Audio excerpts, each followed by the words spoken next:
We cannot go back to Racoon City.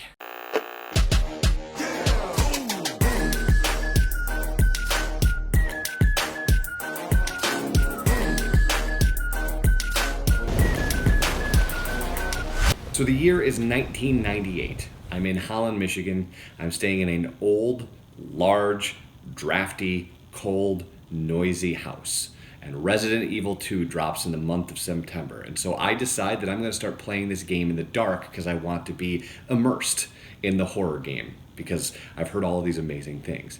And I make it, let's call it 88 minutes with all of the lights off before I have to turn them back on. And so when I heard they were remaking Resident Evil 2, I could not wait to jump back into Racoon City and see what it's all about. Well, that day is today. So you and I, we're going to go back to Racoon City and see if it lives up to the hype.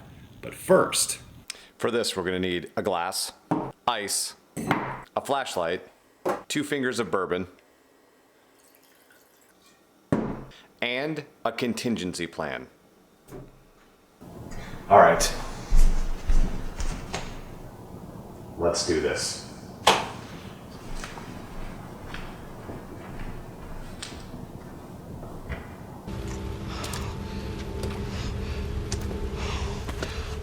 What am I doing?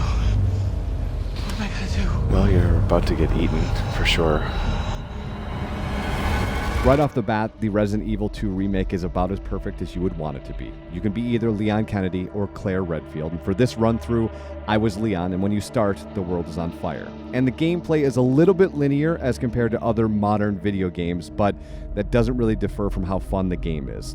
The other thing that's fun is the zombies, because they're very hard to kill. They keep getting up, and they keep getting up, and they keep getting up. And so for the first couple hours, I spent a ton of time looking at this screen. That is until I figured out that you could shoot them in the leg and slow them down and use them to solve the puzzles.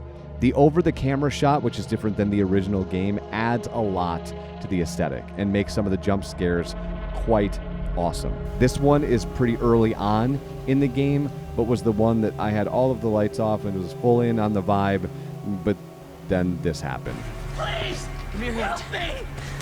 I got you. Give me your other hand.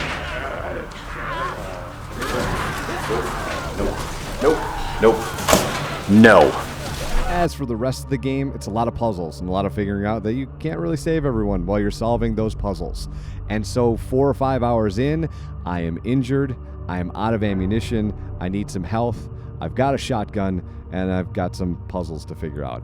I cannot tell you how much I love this remake, even if I'm enjoying it in a way that it probably wasn't intended to be enjoyed.